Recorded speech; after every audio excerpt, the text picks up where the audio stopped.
Bonjour, bonsoir à tous et toutes et bienvenue dans ce 59e épisode de Kiss My Age, le podcast de Jeux Blancs. On revient en forme pour l'année 2026. Bonne année et mes meilleurs vœux à tous ceux et celles qui nous écoutent. Là, on a profité de la pause de l'intersaison pour bien recharger les batteries et on revient pour la nouvelle saison, prêt à débriefer l'actu et les tournois qui se passent. Et la première semaine du calendrier a été bien chargée avec plusieurs tournois à la TP, à la WTA, même la United Cup qui rallie les deux. Euh, pour la première émission de l'année, je ne serai pas seul, évidemment. On va commencer avec Fernando qui fait son retour dans l'émission. Comment ça va, Fernando? Ben écoute, ça va très bien. Impatient de cette reprise de la saison de tennis 2026 après la petite pause pendant les fêtes. Ça dure un moment d'enthousiasme, quoi. L'année commence.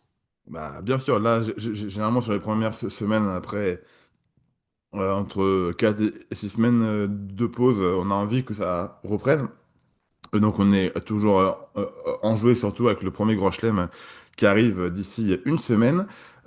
Et pour compléter notre duo, nous avons un nouveau parmi nous. Nous avons Jérémy qui fait ses débuts dans notre équipe. Comment ça va, Jérémy? Eh ben, écoute, ça va très bien. C'est un plaisir de pouvoir être ici pour cette 59e émission quand même. Et surtout après une semaine qui a été effectivement chargée, donc il y a pas mal de trucs à dire. On a eu pas mal de finales aujourd'hui, donc voilà, il y a de quoi parler aujourd'hui. Bien sûr. Et puis, vu le nombre de choses qu'on a à dire, on va commencer sans plus tarder à commencer par le tournoi le plus important, enfin en tout cas en termes de nombre de points. On va commencer côté féminin avec le WTA 500 de Brisbane que Sabalenka a remporté. Elle conserve son titre après avoir battu Kostyuk ce matin, victoire 6-4, 6-3. Sabalenka bat une Kostyuk qui a fait une semaine remarquable où elle bat Pegula, Andreeva et une troisième top 10 dans la foulée, qui est Anisimova, pardon, qui était montée Exactement. numéro 3. Donc elle bat la numéro 3 9 et 6 et elle bute sur la numéro 1. Donc voilà, comme une grosse semaine pour Marta Kostyuk, mais Sabalenka garde son titre et dans la foulée de sa tournée australienne où elle performe toujours depuis 3 4 ans. Jérémy, tiens, vas-y, je te lance dans le bain direct. Qu'est-ce que tu as pensé de cette finale et de la victoire relativement sèche ou en tout cas autoritaire de Sabalenka? Bah écoute, c'est vrai que Sabalenka quand même qui continue décidément à impressionner en Australie. Et j'ai vu de cette stat là, parce que du coup elle a tendance quand même à jouer un tournoi avant l'Open d'Australie. Donc ça sur ses 40 derniers matchs, c'est 38 victoires depuis 2023, donc ça prouve quand même dans deux finales pour les défaites. Donc ça prouve quand même qu'il y a une grosse régularité et qu'elle a fait vraiment de Brisbane et de l'Australie quand même un terrain de jeu propice pour elle. Bah, en fait, cette finale, c'est assez simple parce que c'est vrai qu'au départ, on se disait, bon, Marta Kostyuk qui fait une grosse semaine, qui élimine Pegula. Bon, certes, une Pegula quand même assez faible, mais bon, il y a derrière Andreeva, il y a Anisimova aussi. Donc on se dit peut-être qu'elle peut l'accrocher, mais en fait, au final, on se rend vite compte dès le premier set qu'en fait, elle n'a pas les armes parce que Sabalenka, il y a la puissance, il y a un niveau moyen qui est quand même vraiment assez effrayant. Et bon, bah, c'est 6-4, 6-3, 1h20 de jeu. Il n'y a, pas- il y a pas eu match vraiment. En tout cas, on a senti qu'elle n'avait pas les armes pour vraiment inquiéter Sabalenka. Ouais, enfin, il y a ouais, c'est ça, c'est qu'il y a pas eu de suspense où on n'a jamais senti à un moment Kostyuk capable ne serait-ce de prendre un set à Sabalenka. Mais bon, c'est une victoire qui lui permet quand même de revenir dans le top 20 hein, à l'Ukrainienne. Fernando, je vais te laisser la parole sur cette finale. Même chose sur cette impression de domination de Sabalenka malgré une Kostyuk qui est quand même enfin, vaillante et après une semaine forte en émotion pour elle. Ouais, oui, oui, la finale a été décevante pour moi pour deux raisons. La première, parce que avec la semaine qu'avait fait Kostyuk, on s'attendait peut-être cette fois-ci, parce que c'est vrai qu'elle a souvent beaucoup de mal avec Sabalenka, mais cette fois-ci, elle pouvait peut-être être un peu plus proche, l'inquiéter un peu plus. Et, euh, et donc ça, c'était la première déception, quoi, de constater qu'il y a toujours un écart beaucoup trop grand. En plus, je pense que Kostyuk contre Sabalenka particulièrement elle est trop nerveuse, elle est trop impatiente, elle met trop de rage, quoi, presque parfois. On le sent, je crois qu'il y a un truc mental un petit peu qui bloque contre elle. Et la deuxième raison pour raison de déception, c'était que en plus de ça, c'était un match, je trouve, avec un faux rythme, beaucoup de fautes. Quand Kostyuk revenait dans le match, c'était par de passage à vide plutôt des Sabalenka. Bon, donc c'était pas un super match. Un truc qui me semble assez parlant, c'est que Kostyuk on a vu très vite qu'elle s'est dit ce qu'il faut, c'est que j'attaque les secondes balles de Sabalenka. Et c'est vrai que pendant tout le tournoi, il a rarement atteint les 50% des points gagnés avec ses 12e balles. Et donc, Kostyuk était encore plus agressive que Muchova ou que Kiss, quoi. Elle était vraiment très, très proche du carré. Et bien, c'est le match où elle a eu le meilleur score avec ses 12e services, quoi, à Sabalenka. Donc c'est tout dire un petit peu de ce match qui était pour moi marqué par cette espèce de impatience de Kostyuk qui est une drôle de joueuse, je trouve.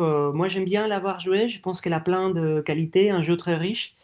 Et en même temps, elle va de plus en plus vers un jeu très agressif en essayant de faire de points très courts. Et je ne sais pas si c'est ce qui correspond le mieux à son jeu. Donc, je trouve qu'elle continue à être une joueuse assez frustrante, quoi. J'aimerais bien que cette année 2026, elle arrive à débloquer certaines choses. Ouais. Bah oui, oui, Kostyuk, de toute manière, on sait que c'est une joueuse de coups qui va jamais non plus très très loin en Grand Chelem et en WTA 1000, mais qui peut à tout moment battre une ou voire plusieurs à top 10 comme elle a fait cette semaine. Mais après, sur les tournois suivants, on perd très vite. C'est vrai qu'il lui manque cette stabilité sur plusieurs semaines et enchaîner huitième, l'écart au minimum. Mais bon, là, elle revient dans le top 20, elle commence très bien sa saison malgré tout, parce que bon, perdre en finale contre Sabalenka, ça va être le cas pour plein de joueuses durant 2026, Ouais, normalement. effectivement. Ça va, hein, il y a pire, c'est pas une défaite sale. Donc voilà, Kostyuk part sur des bonnes bases, Sabalenka aussi, les deux sont au repos cette semaine avant que l'Open d'Australie débute la semaine prochaine. Kostyuk, d'ailleurs, si elle reste sur cette lancée, pourrait être une outsider, non peut-être pas pour aller au bout, mais au moins pour faire un quart de finale ou éliminer une ou deux grosses têtes. Et Sabalenka, pour le coup, elle sort d'une finale l'année dernière et de deux titres les années d'avant. Elle sera encore, bien sûr, la grande favorite pour le titre à Melbourne. Et, et son titre à Brisbane la lance parfaitement. Mais aussi, Maintenant, oui, enfin, vas-y. finir, c'est que déjà, bon, Kostiuk, elle est quand même encore jeune, hein, là. On se dit que peut-être. Attendez, je sais pas, elle a quel âge déjà? Parce que j'ai regardé tout à l'heure, mais À c'était. 23 ans, je crois. Ouais, ouais, 23 ans, 23 ans. Kostyuk. Donc, 23, c'est 2002. on me dit que peut-être elle pourrait. Pourquoi pas? Parce que finalement, bon, il y a Limken Pegula, Andreeva, Anisimova, donc c'est quand même des gros, des grosses figures du circuit WTA, donc pourquoi pas? Après, c'est vrai que par contre, je suis d'accord avec toi, Fernando, je pense qu'il y a quand même le contexte qu'a joué. D'ailleurs, on a vu les deux joueuses, elles n'ont pas pris de photos ensemble à la fin. On connaît déjà le passif, les déclarations de Kostiuk, etc. Bon, même si enfin, on a senti, ça va dans les discours de fin que ça allait, mais c'est vrai qu'il n'y a quand même pas eu de photos. Donc peut-être aussi que, bon là, c'est désormais en 5 défaites contre Sabalenka en temps de rencontre. Il faudrait peut-être aussi avoir, il y a un cap mental peut-être à passer parce que là, elle est partie en mode vraiment guerrière. Et bon, après même, c'est qu'il va falloir beaucoup en faire pour battre Sabalenka, notamment à Melbourne, mais là, je dis peut-être qu'elle aurait pu l'accrocher sur un set, aller à un tie-break, qui sait ce qui peut se passer, mais elle a voulu trop en faire et bon, dès le début, elle concède trop de balles de break et au final, on sent que ça va être compliqué et puis elle s'est laissée complètement déborder. Donc, mais c'est vrai qu'on se dit pourquoi pas être une outsider, mais il lui manque encore ce petit grain de folie pour peut-être espérer mieux. Ouais, c'est sûr. Et surtout de la régularité dans les tournois et sur l'enchaînement de cela. Justement, en parlant de folie, on va rester à Brisbane, mais cette fois côté masculin, avec Medvedev qui débute sa saison par une victoire contre Nakashima en finale 6-2, 7-6, avec un deuxième set plus accroché, même s'il aurait pu finir à 5-4 sur son service. Il a deux balles de match qu'il ne fait pas. Nakashima revient à 6-5 avant de perdre assez largement dans le tie-break 7-1. Mais on retrouve un Daniil Medvedev plus convaincant, plus guerrier et qui avance plus dans le terrain, qui reste moins passif. On sait qu'en fin de saison 2025, il a quitté Gilles Savarin, son coach de toujours.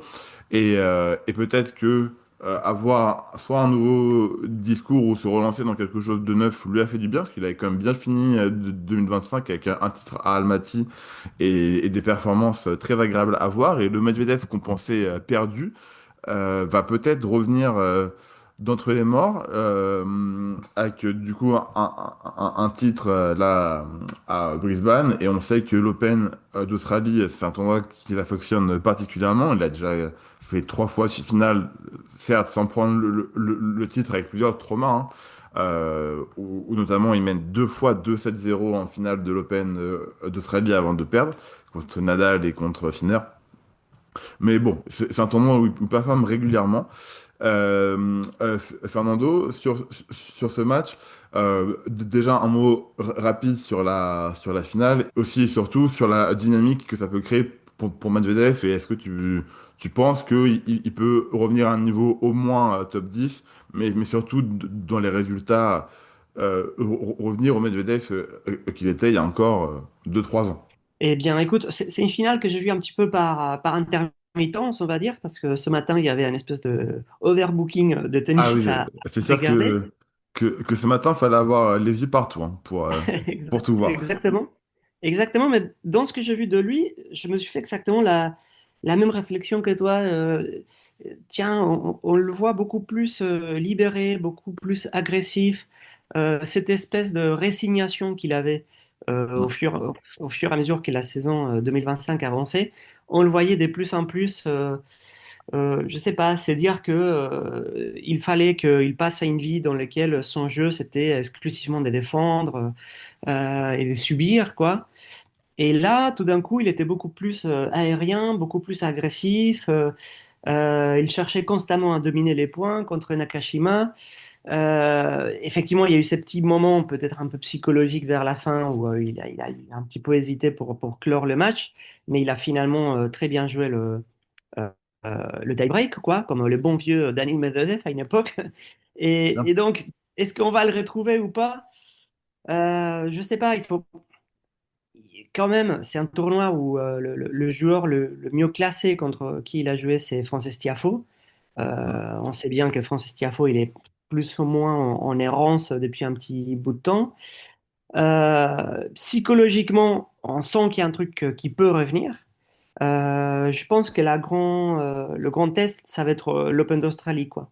S'il se sent à nouveau un peu dominant, un peu confiant en Grand Chelem, et comme tu dis, Australie, il aime bien, ça peut être l'occasion. Si je ne m'abuse, je crois qu'il est 13e mondial actuellement. Ouais, bah alors, là, du coup, avec sa victoire, il monte 12. Mais oui, oui, il était 13e avant. Voilà, Enfin, il donc passe 12e de. ça semble pas absolument impossible qu'il raccroche les wagons et qu'il retrouve le top 10. Mais de là à dire que le grand Daniil Medvedev, d'il y a quelques années, l'ancien numéro mondial, va revenir, on parle ici souvent dans le podcast. Je pense que le fait d'avoir perdu un petit peu dans son service cette arme qu'il avait, ça fait que ce sera plus jamais le même, je crois. Mais on voyait un espèce de déclin chez lui sans réponse possible. Et là, bah, tout d'un coup, il y a une petite réponse qui peut arriver.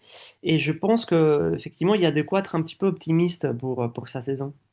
Oui, bah, c'est sûr que là, il se retrouve à 155 points du top 10, donc ce qui est vraiment rien du tout.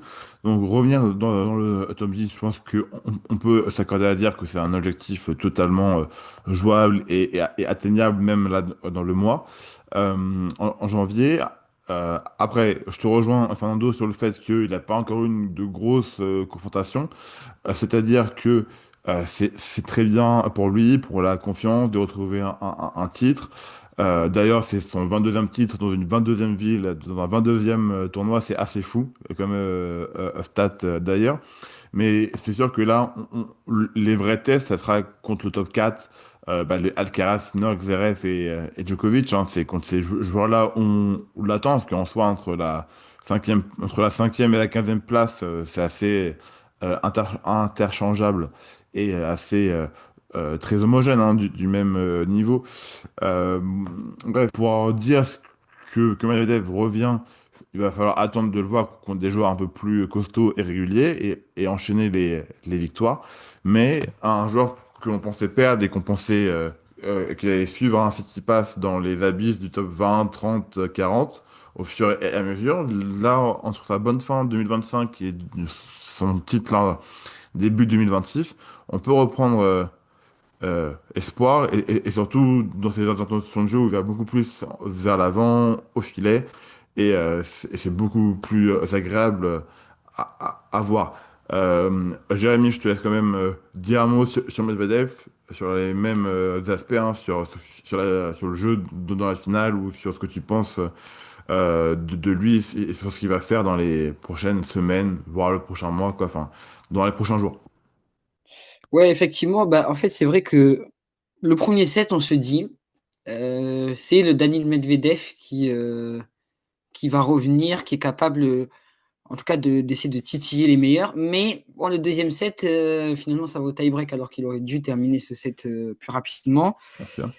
Euh, bon, avec un peu moins de balles au premier service aussi, enfin, service le deuxième. Mais c'est vrai que je suis quand même, bon, si on compare à ce qui se passe, peut-être que pour Medvedev, c'est moins dramatique, mais peut pas s'empêcher d'avoir des doutes, notamment par rapport à ce service, mais aussi bon, déjà sur le fait qu'il est certes pas affronté de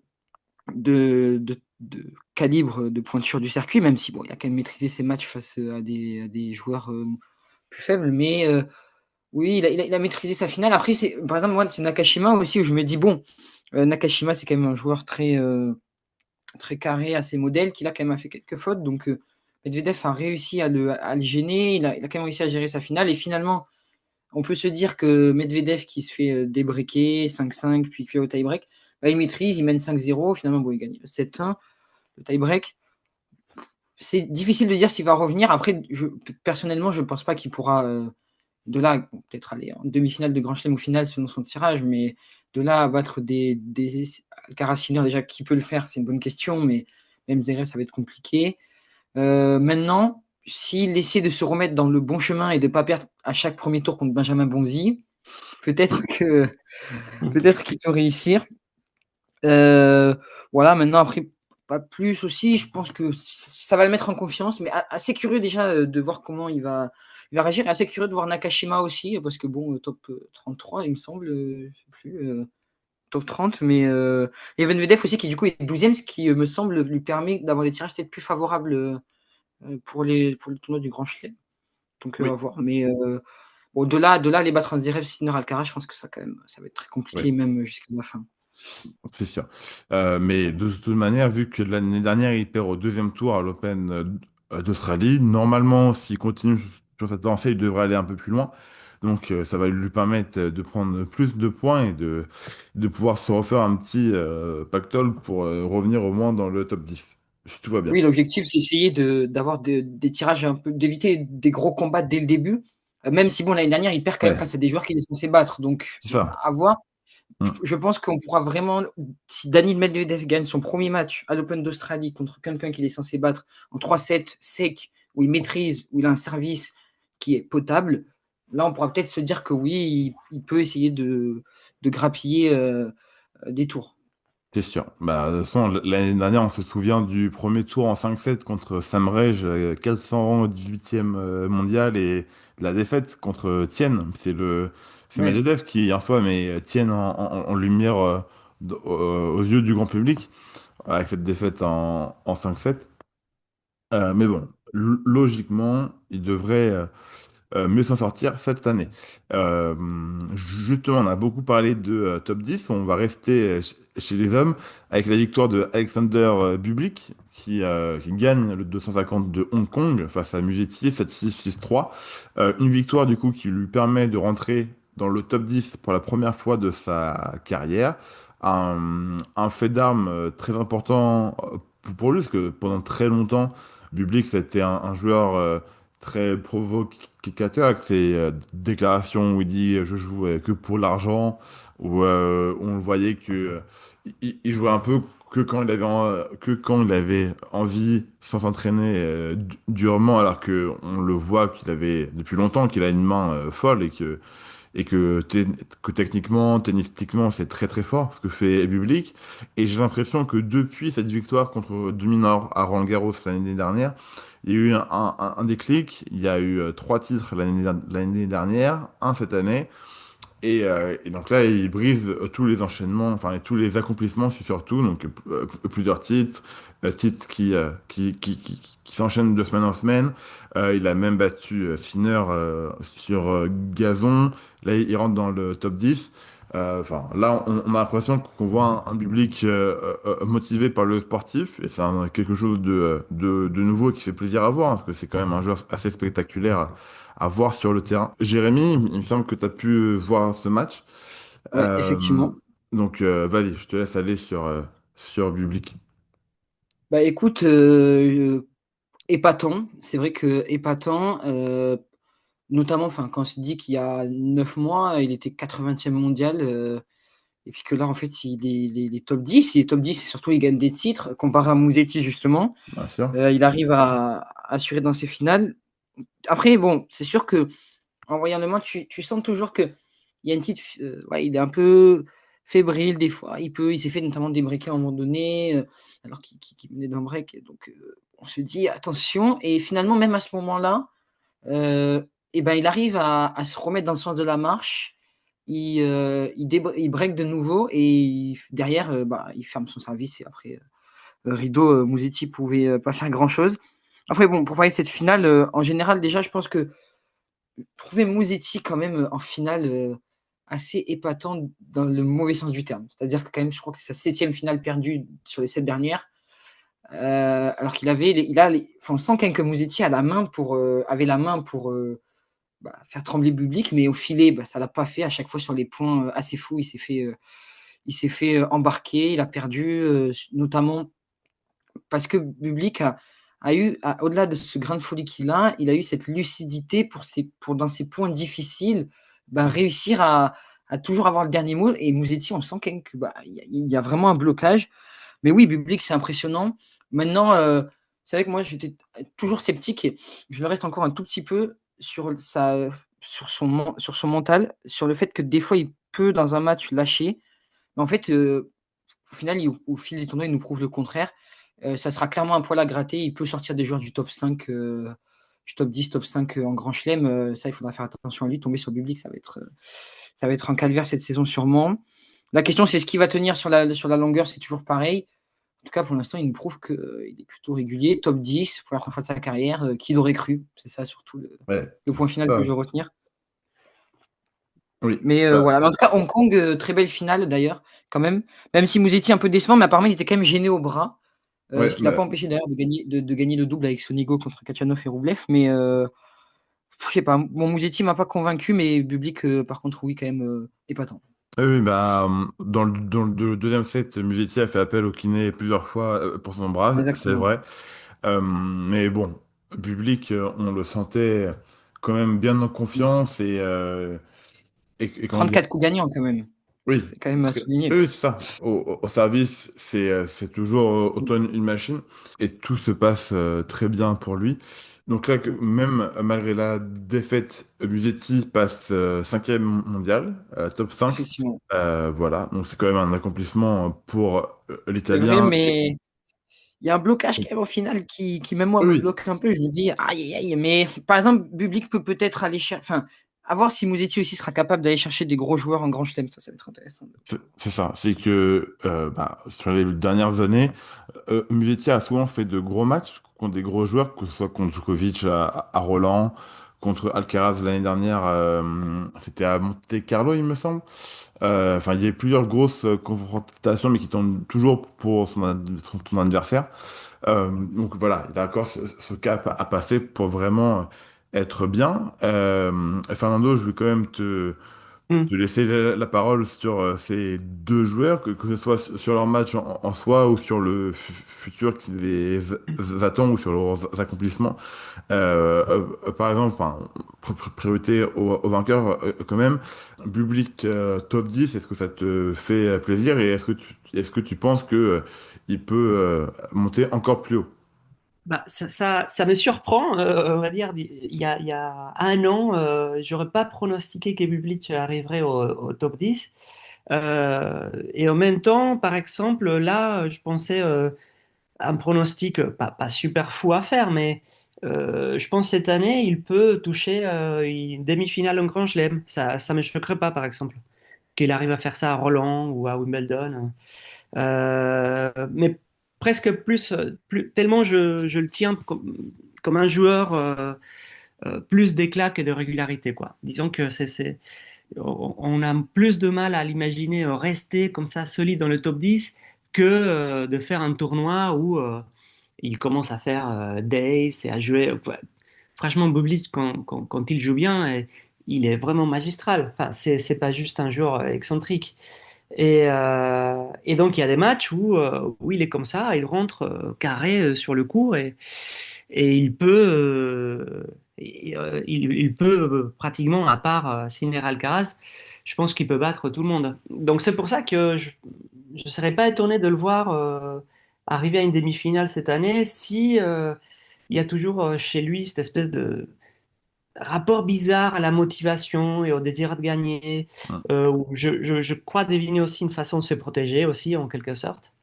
Et bon, cette psychologie un petit peu étrange qui ont certains joueurs russes, enfin, en l'occurrence naturalisés kazakhs. Et puis en ce qui concerne Musetti, le constat de Jérémy est un petit peu préoccupant. Moi, c'est un joueur que j'adore et que j'adore voir au top 5. C'est une très bonne nouvelle pour lui. Mais il y a pas seulement cette question des finales enchaînées et perdues. C'est que, par exemple, contre Bublik, je crois que leur tête-à-tête, il est 4-0 pour Bublik. Il y a deux matchs où Musetti finit pas le match. Et celui-ci, visiblement, bon, Musetti n'a pas, le deuxième set, il s'est un petit peu laissé aller en quelque sorte, où il n'a pas trop voulu risquer son bras. Bon, il y a des raisons pour s'inquiéter, quoi, pour ce joueur qui est quand même assez jeune et qui a malgré tout une forme de fragilité qui l'empêche peut-être gagner de tournois. Donc c'est peut-être la note un petit peu préoccupante de cette finale. J'espère que ce sera peut-être une forme de prudence vis-à-vis d'Australie qui approche, de l'Open d'Australie et que ça va pas dire que on va avoir une saison où Musetti va se retrouver un petit peu à descendre dans le ranking. Pour reprendre tes propos sur Bublik, une demi-finale en Grand Chelem m'a l'air totalement jouable aussi. Et c'est vrai qu'on l'a longtemps vu, et en même temps, c'est ce qu'il était comme un joueur de coups, d'éclat, qui pouvait battre n'importe qui, n'importe quand, mais qui après allait perdre contre des inconnus au premier tour sur trois tournois de suite. Mais là, j'ai l'impression que depuis le printemps dernier, comme les victoires et surtout les grosses victoires quand beaucoup de top 10 se sont enchaînées, j'ai l'impression que la motivation et la confiance sont quand même revenus et que maintenant ils se concentrent vachement plus sur le sportif et que tant que, que cette confiance est là, je pense qu'il va faire que monter parce que vraiment, euh, sans leur faire offense, Bublik, il a rien à envier à des OG, à des Sim, à des Musetti, comme on l'a vu là, ou à des Dominor, ou même à des Shelton, ou par exemple un joueur comme Shelton est aussi très spectaculaire, d'une autre manière que Bublik, mais c'est comme des jeux assez flamboyant. Mais par exemple, je trouve que un joueur comme Shelton est beaucoup moins lucide, et, carré et a une tactique beaucoup plus farfelue que Bublik. Par exemple, qui lui a à son plan de jeu. Et même si parfois il peut frapper fort et tenter des coups un peu fous, c'est toujours dans un certain cadre et qui reste logique dans le sens du jeu. Donc pour moi, tant que Bublik a cette confiance, il va continuer à grimper. De toute manière, que ce soit avec les, on va dire, euh, allez, de la 7e place à la 12e, ils se tiennent dans un mouchoir de poche, comme il y a un grand chelem qui arrive bientôt. Euh, les places vont pouvoir tourner selon les performances de chacun. Donc, pour moi, Bublik sera l'outsider principal à l'Open d'Australie. Derrière, on va dire le trio de tête classique de Alcaraz, Sinner et Djokovic. Même si Bublik dans la deuxième rangée ne sera pas seul, hein. Il y aura Zverev, peut-être un Medvedev comme on l'a dit avant, pourquoi pas Fritz. Euh, mais, euh, mais voilà, il sera dans les noms importants de l'Open d'Australie.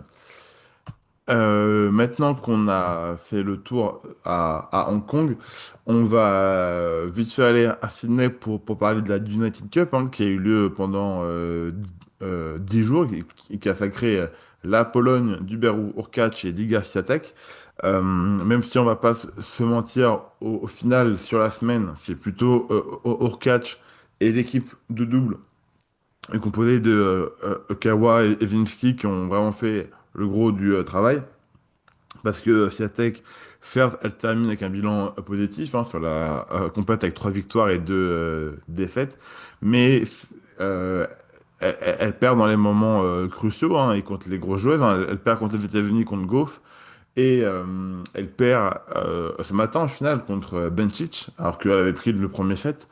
Donc voilà, c'est plutôt enfin, on va dire que c'est Orkac et l'équipe de double qui permettent, dans les moments importants, à la Pologne de s'imposer. Mais, euh, mais plus globalement, il y a eu des super matchs tout au long de la compétition. Bah, la finale de ce matin a été très agréable à voir. On a eu des super matchs de Zizou Bergs pour la Belgique. Tsitsipas a fait vraiment de super perfs pour commencer, avec Sakari à ses côtés. On a eu même un Sébastien Baez méconnaissable sur dur à l'extérieur où il se paye Fritz. Et pour la stat, Sébastien Baez en 2025 avait gagné que 3 matchs sur dur. Et là, juste en un tournoi, il a déjà gagné 3 matchs sur dur cette saison. Et notamment celui d'ouverture contre Mounard. Donc voilà, et puis comment ne pas parler de Belinda Bencic qui même si elle s'incline en finale avec la Suisse, elle est invaincue en simple et du coup sur ces 10 matchs, elle part que le double mix de la finale de ce matin. Mais c'est dommage que c'était le match pour le titre, mais sinon elle les gagne tous en perdant très peu de sets. Donc Bencic qui d'ailleurs re-rentre dans le top 10. Et à surveiller aussi, elle pourrait faire une bonne surprise à l'Open d'Australie. Donc voilà, enfin, vraiment une chouette compétition, on a eu de beaux matchs, et c'est quand même très agréable à suivre. Ouais, effectivement, parce que bon, même si on n'apprécie pas trop cette United Cup, elle peut quand même donner quelques dynamiques. Bon, est-ce qu'elles sont à relativiser ou pas, chacun se fera son avis, mais les quelques dynamiques du début de saison, puisqu'il y a pas mal de grosses têtes qui sont là. Et c'est vrai que pour Ziantec, bon, est-ce qu'on peut s'inquiéter peut-être? Après, est-ce qu'elle était diminuée contre Bencic aussi? Ça, c'est la question. Mais après, c'est vrai que je pense que quand elle voit Sabalenka arriver dans son dos, enfin, bon, on a déjà compris à Roland-Garros, hein, mais quand elle voit vraiment Sabalenka là, avec un niveau moyen assez terrifiant, donc elle se dire qu'elle va falloir passer la deuxième, voire plus, parce que notamment l'Open d'Australie, ça risque d'être très compliqué d'aller chercher Sabalenka. Et puis même pour Roland-Garros, elle peut quand même être inquiète aussi. Donc je pense que oui, il y a quand même une inquiétude pour Ziantec. Après, Ziantec, ça reste Ziantec, peut mettre un 6-0, 6-0 au prochain match. Mais bon, est-ce qu'elle va réussir à faire un bon Open d'Australie et à pas se faire surprendre? Ça, c'est une bonne question. Et pour Bencic, par contre, c'est assez intéressant. À se demander même si elle peut pas aller chercher un grand chelem ou une finale, hein. Donc franchement, Ah bah, bien sûr, elle est patente, m- hein. moi j'en suis à penser ça. Hein. On sait que les grands chelems du côté WTA, ça tourne beaucoup, même si Sabalenka arrive toujours à en prendre au moins un par an. Mais on sait que c'est vraiment très courant que les vainqueurs changent et que chaque année, on a des nouvelles vainqueurs de grands chelems. Et si dans cette saison, à l'Open d'Australie ou même plus tard, parce que Bencic est quand même assez bonne sur toutes les surfaces, même si Bencic venait à prendre un grand chelem cette saison, ce serait pas si surprenant. Ou en tout cas, au moins à l'Open d'Australie, je pense qu'il y a de grandes chances qu'elle fasse mal et que dès qu'on arrive dans la deuxième semaine, j'aimerais pas être la tête de série un peu plus haute qui s'apprend.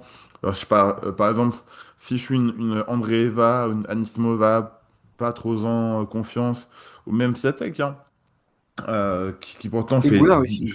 ouais, voilà, ou une Pegula, enfin, il y a quand même plein de membres du top 10 où je me dis, un match contre Bencic actuellement, Bencic peut gagner, voire par favorite, hein. Donc, ça sera vraiment un nom à surveiller. Surtout qu'elle a Euh, pris un avantage quand même mental sur Swiatek peut-être là, parce qu'on se dit quand même qu'elle l'a battue. Elle a mis 6-0. Non, non, il me ouais, semble, ouais, ça. c'est ça. Et puis, Ouais, donc, elle la bat avec la manière, hein. C'est-à-dire donc ouais, en plus, hein, intéressant. le 6-0 qu'elle met, c'est vraiment un 6-0, quoi. Enfin, elle la domine de la tête et des épaules. On la sent bien plus en confiance sur les points clés du set. Et après, de toute manière, le troisième set, elle le gagne très facilement aussi, hein. Elle le gagne 6-2, 6-3, pardon. Donc voilà, une fois que le deuxième set a commencé, Bencic a vraiment marché sur la rencontre, hein, de toute manière. Donc à voir ce que ça peut donner pour la suite. Les Suisses Pour moi, il y a... surprenants parce que c'est. Vas-y, vas-y. Tu finiras après Oui, avec ça.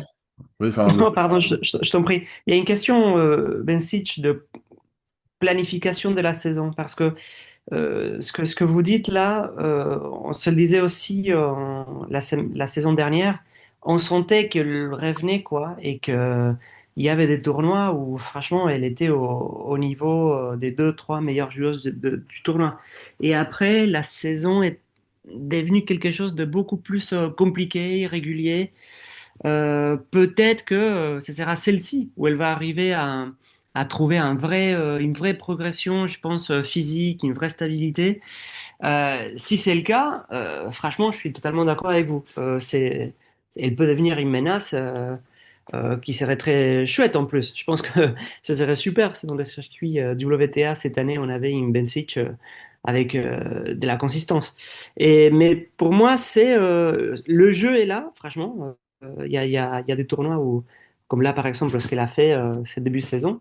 Et si elle arrive à intégrer ça, une espèce de progression physique et de constance, en effet, ça peut devenir une menace. Et franchement, elle va faire parler d'elle cette année. bien sûr, mais ça, on verra bien.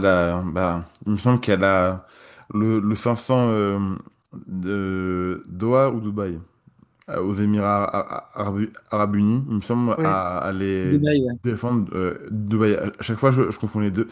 Mais voilà, elle c'est Abu a Dhabi. C'est Abu Dhabi. Abu Dhabi, voilà, Abu Dhabi, ouais. c'est Abu Dhabi qu'elle a à défendre de toute manière.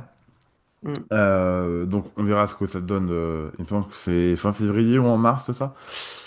Donc, enfin, ça sera Mm. post-Open d'Australie. Mais voilà, elle aura 500 points à défendre là-bas. Mais franchement, je suis curieux de voir comment Bencic peut s'en sortir à l'Open d'Australie, en tout cas. Ce sera un nom à surveiller. Et puis sinon, pour le dernier tournoi, il y a Elena Svitolina qui a gagné le 250 de Auckland. C'était la toute première finale de ce matin en battant Xi Wang 6-3, 7-6. Après un parcours où elle a surplombé, hein. Elle bat Gracheva, Butler, Kartal et Jovic en perdant que un set sur sa semaine. Donc voilà, son mari, Gaël Monfils, avait gagné Auckland l'année dernière. Là, c'est elle qui le gagne. Voilà, c'était un peu la belle histoire de cette semaine. Bon, voilà, on a fait le tour des premiers tournois de la saison. Dites-nous en commentaire ce que vous avez pensé, enfin vos moments forts de cette première semaine et où vous voyez les joueurs qu'on a cités, que ce soit Bencic, Bublik ou Medvedev, par exemple, dans les prochaines semaines. En attendant, on vous souhaite une bonne soirée bonne journée selon quand vous nous écoutez. Et on se retrouve très bientôt pour un nouveau podcast sur l'actu et bientôt aussi pour les pronos de l'Open d'Australie qui ne vont pas tarder. Bonne soirée à vous, salut et à la prochaine tout le Bonne monde. soirée. Bonne soirée.